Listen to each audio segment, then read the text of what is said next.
Hello friends, welcome to my channel.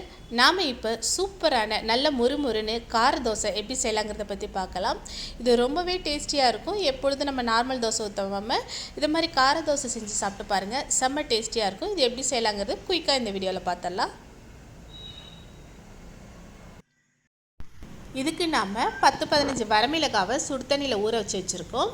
அது கூட ஒரு 3-4 பல்லு பூண்டு, ஒரு சின்ன துண்டு புளி, அது கூட ஒரு பெரிய வெங்காயம், இது எல்லாத்தையும் நம்ம மிக்ஸி ஜாரில் சேர்த்துக்கிட்டு இதுக்கு தேவையான அளவு உப்பும் சேர்த்து இதை நல்லா நம்ம அரைச்சி எடுத்தாச்சு. அரைச்சி எடுத்ததை ஒரு பவுலுக்கும் மாற்றிட்டு இதில் நம்ம நல்லெண்ணெய் சேர்த்துக்கிறோம். நல்லெண்ணெய் சேர்த்தா தான் சூப்பராக இருக்கும். இது இட்லிக்கு தொட்டு சாப்பிட்டா ரொம்ப சூப்பராக இருக்கும். இப்போ நமக்கு சட்னி ரெடி ஆயிடுச்சு. நம்ம ஒரு தோசை தவா அடுப்பில் வச்சுருக்கோம்.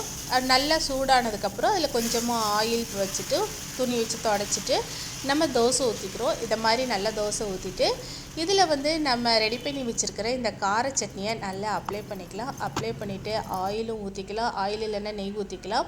இது தண்டவாளக்கல். இதில் தோசை நமக்கு ரொம்ப ஈஸியாக இருக்கும். அப்படியே அழகாக உறிஞ்சிட்டு வரும். அவ்வளோ சூப்பராக இருக்கும். இது பாருங்கள் எவ்வளோ சூப்பராக நமக்கு தோசை முறுமுறுன்னு டேஸ்ட்டாக ரெடியாக இருக்குன்னு. இதே மாதிரி நம்ம இன்னொரு தோசையும் ஊற்றுறோம். நமக்கு தேவையான அளவு சட்னியை இது மேலே போட்டு நல்லா பரட்டிட்டு அது மேலே ஆயிலும் ஊற்றி நம்ம சூப்பராக நம்ம தோசை சுட்டு எடுத்தாச்சு.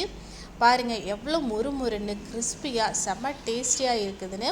இதை நீங்களும் ட்ரை பண்ணி பாருங்கள். ட்ரை பண்ணி பார்த்துட்டு ஃபீட்பேக் சொல்லுங்கள். இதை மாதிரி மேலும் நல்ல நல்ல ரெசிபி தெரிஞ்சுக்கணுன்னா மறக்காமல் சப்ஸ்கிரைப் பட்டனையும் பெல் சிம்பலையும் அழுத்துங்க. இந்த வீடியோ உங்களுக்கு பிடிச்சிருந்துச்சின்னா ஒரு லைக் கொடுங்க. தேங்க்யூ.